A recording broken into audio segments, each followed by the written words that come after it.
We're restarting live coverage of a war that has reshaped Europe, rattled global markets, and redrawn the fault lines of modern power politics. As dawn breaks across Ukraine today, the soundscape is not birdsong or traffic, but air raid sirens and distant detonations, an unrelenting reminder that this conflict is not frozen, not fading, and not waiting politely for diplomats to catch up.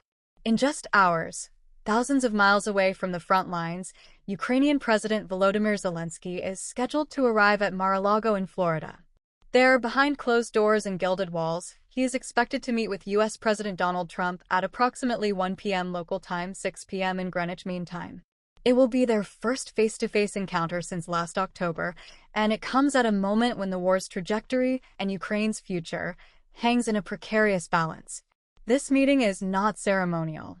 It is consequential, and it is happening under fire.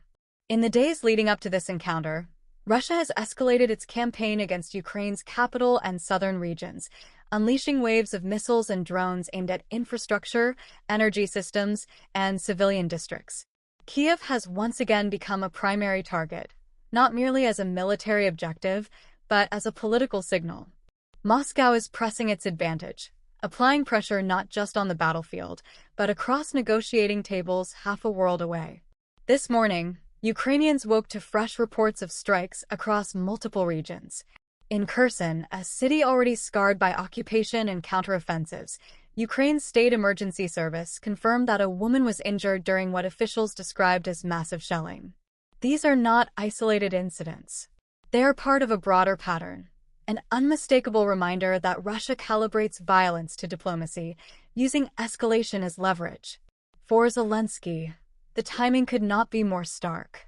He arrives in Florida not as a petitioner, but as a wartime leader seeking assurances that his country will not be abandoned to history's familiar cycle: invasion, negotiation, concession, and eventual erasure.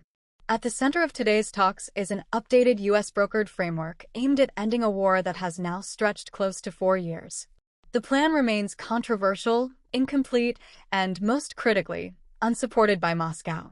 Russia has neither endorsed nor formally rejected it, choosing instead to let missiles and artillery speak in its place. The last time these two men met in person, the conversation ended with a refusal. President Trump declined Zelenskyy's request for long-range Tomahawk cruise missiles, weapons capable of striking deep into Russian-occupied territory. That decision sent ripples through Kyiv and across NATO capitals, raising questions about the limits of American backing and the evolving calculus in Washington. Today's agenda is broader, heavier, and more dangerous. Zelenskyy has been explicit about his priority: binding U.S. security guarantees. Not vague assurances. Not symbolic statements. Guarantees, designed to deter future Russian aggression long after the last ceasefire is signed. For Ukraine, this war has proven one brutal lesson above all else: paper promises do not stop tanks. Yet security guarantees come with political costs. And those costs are concentrated in geography, specifically in eastern Ukraine. The Donbas region, long the industrial heartland of the country, has become the war's most intractable dispute. Collectively encompassing Donetsk and Luhansk, Donbas is now largely under Russian control. Moscow occupies roughly 3/4 of Donetsk and nearly all of Luhansk. These are not abstract percentages. They represent cities, factories, rail hubs, and generations of Ukrainian citizens now living under occupation. Last week, in a closed-door meeting with Russia's business elite, President Vladimir Putin reportedly reiterated his red line: any peace agreement must include Ukraine's full withdrawal from the entire Donbas region. Not just the areas Russia currently holds, but all of it, even territories still controlled by Kyiv. This demand is not a bargaining chip. It is a statement of intent. For Zelenskyy, agreeing to such terms would be politically radioactive and morally untenable. He has, until now, rejected outright territorial concessions, arguing that surrendering land rewards aggression and invites future wars. But the pressure is mounting, not just from Moscow, but from the realities of prolonged conflict, war fatigue, and shifting international priorities. In recent remarks, Zelenskyy has floated a possible alternative: the creation of a free economic zone in the Donbas. The idea is deliberately ambiguous: an attempt to decouple sovereignty from economic governance, to find a framework that might satisfy security concerns without formal capitulation. Whether such a proposal could survive scrutiny from either Moscow or Ukraine's own public remains deeply uncertain. Hovering over these territorial debates is another looming flashpoint: the Zaporizhzhia nuclear power plant. Europe's largest nuclear facility sits in Russian-occupied territory, a strategic asset and a constant source of anxiety. Control of Zaporizhzhia is not merely about electricity generation, it is about leverage, safety, and the ever-present risk of catastrophe. Any serious negotiation about ending the war must address who controls the plant, how it is secured, and under what international oversight it operates. That issue, like Donbas, exposes the fundamental asymmetry in the talks. Ukraine is negotiating for survival. Russia is negotiating from occupation.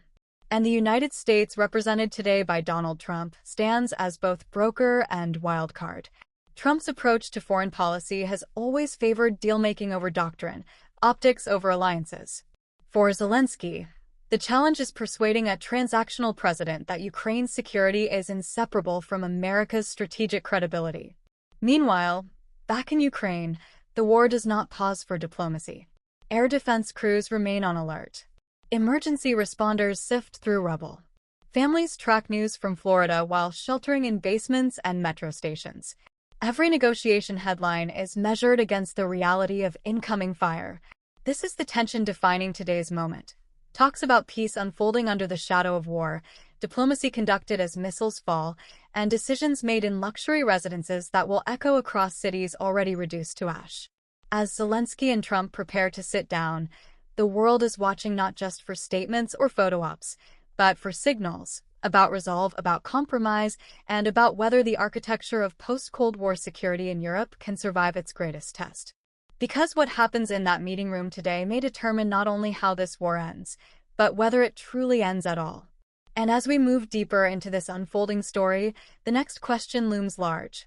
What leverage does each side actually bring to the table, and how far are they willing to go to reshape the map of Europe? That question takes us directly into the military realities on the ground, the strategic calculations behind Russia's escalation, and the pressure campaign being waged far beyond the battlefield.